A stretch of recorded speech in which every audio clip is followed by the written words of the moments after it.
मध्ये चॅलेंज देऊन नीट केलेलं एक पेशंट दाखवणार आणि त्यासोबतच मित्रांनो एक सुंदर पद्धतीचं गाव पण दाखवणार, जे की तुम्ही धारूरपासून अवघ्या 7 किलोमीटर मालातून गेलात तर बाहेरून आला तर 11 किलोमीटर अंतरावर असणारं गाव आहे. चला तर मित्रांनो आजच्या व्हिडिओला आपण सुरुवात करूयात. मम्मीनं सकाळ सकाळी मित्रांनो पाणी तापवण्यासाठी चूल पेटवली. त्याच्यानंतर मित्रांनो आपण आंघोळ केली. आंघोळ करून स्वरा मेडिकलला कट मारून आपण आज घागरवाडा या ठिकाणी चाललेलो आहोत. घागरवाडा म्हणजे मित्रांनो एकदम प्रेक्षणीय स्थळ आहे. घागरवाड्यामध्ये जात असताना एक जणांना कोंबड्या पाळलेल्या होत्या, त्या बघितल्या मित्रांनो. या रानात तुम्ही बघू शकता ह्या कोंबड्या कशा पळत आहेत. सॉरी मोर आहेत मित्रांनो. ते आपल्या बालाघाटची शान म्हणजे मोर, आपला राष्ट्रीय पक्षी पण आहे म्हणलं सांगावं तुम्हाला. त्याच्यानंतर मित्रांनो रस्ता एकदमच सुंदर होता. वाटामध्ये एक तर पहिल्यांदा नदी लागली आणि नदीतून गाडी कशी बशी काढून कडीला आलो तर दुसरा आपल्याला वडा लागला. मित्रांनो वडा आणि नदी या दोन्हींना आपण क्रॉस करत आपण आपल्या डेस्टिनेशनला पोहोचायचं म्हणलं तर पांदण होती. तिथं जाऊन आपण आपलं काम केलं. वैयक्तिकरित्या चांगल्या पद्धतीनं चॅलेंज लावून हा पेशंट आपण पिले काढले. त्याच्यानंतर मित्रांनो घागरवाड्याचं हे सुप्रसिद्ध पद्धतीचं मंदिर आहे. या ठिकाणी एक दुसरं पण मंदिर आहे आणि त्याच्यानंतर मित्रांनो आपल्याला बाबा एका ठिकाणी लिंबाचा पाला घेऊन जाताना दिसली. मग आपण आलो मित्रांनो पुलापाशी, तिथं पाणी खूप जास्त होतं.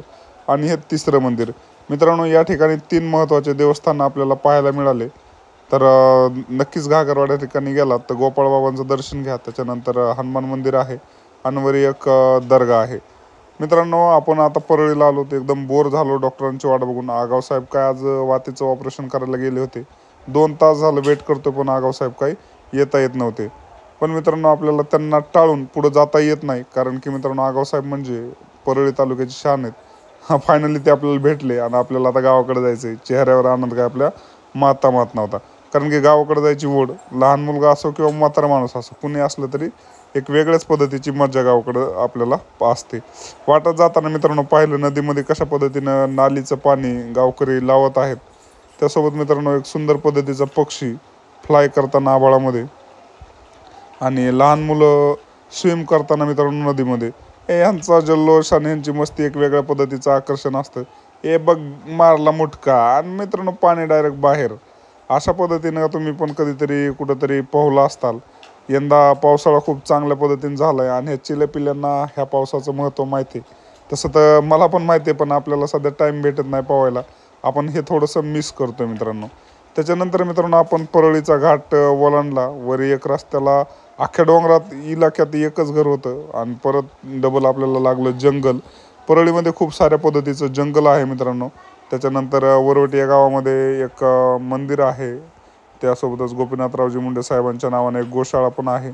इथं दत्त मंदिरापाशी मित्रांनो आपण थांबलोत, कारण की आपल्याला लागलेली होती भूक. म्हणलं थोडंसं 2 घास खाऊन घ्यावा. शेवटी पोटा पाण्याचा विषय म्हणलं तर आपल्याला मित्रांनो भूक आवरत नाही. आपण पहिल्यांदा तर डबा उघडूयात, बघूयात डब्यात आज काय दिलं घरच्यांनी. पहिल्यांदा तर चपाती भेटली आणि दुसरं म्हणजे वरण. चला मेनू तर छान होता, पण तेवढंच झाला मित्रांनो पाऊस चालू. आईला म्हणलं बरं झालं जेवण तरी आटपलं, नाही तर मग पावसानं आपली केली असती परेशानी. मित्रांनो बघा तुम्हाला पाऊस दाखवायला लागलो मी, किती परेशानीनं हा व्हिडिओ बनवतो मी, तरी तुम्ही याला लाईक कमी करताय, शेअर कमी करताय आणि व्ह्यूज पण आपल्या ब्लॉगला कमी येत आहेत. मित्रांनो याचं खूप जास्त वाईट वाटतंय. मग मित्रांनो पावसात भिजत आपण आलो तर साई एजन्सीला. थांबा एकदा तुम्हाला बोर्ड दाखवतो. साई डिस्ट्रीब्युटर्स अंबेजोगाईमध्ये मित्रांनो सरांची ही केबिन आहे आणि इथं खूप साऱ्या कंपन्यांचा माल प्रत्येक मेडिकलला सप्लाय केला जातो. त्या ठिकाणी आपलं थोडंसं काम होतं. आपल्यालाही थोडंसं इंजेक्शन्स घेऊन यायचे होते. ते इंजेक्शन्स घेतले मित्रांनो. आपल्याला काही तिथं भाऊ भेटले नाहीत, त्याच्यामुळे आपण थोडे नाराज होतो. त्याच्यानंतर मित्रांनो रस्ता आपला लागला रोही धारूरला जायचा. रस्ता एकदमच चिंचाचाच बाग म्हणला तर हरकत नाही मित्रांनो. भारी वाटायला लागलं होतं, कारण की सीन तुम्हाला असे दाखवले की आपल्याला बरं वाटतं. तुम्हाला कसं वाटतं ते कमेंटद्वारे कमेंट करून नक्की सांगा. त्याच्यानंतर मित्रांनो आज सगळे ओढे नाले आणि नद्या वलांडत आणि पेशंट करत आपण या ठिकाणी करायला पोहोचलो चाळक्यांच्या गोठ्यावर. पण मित्रांनो या ठिकाणी एक किस्सा झाला. आपण ज्या गायला भरवायला आलेलो होतो ती गाय काय हिटवरच नव्हती.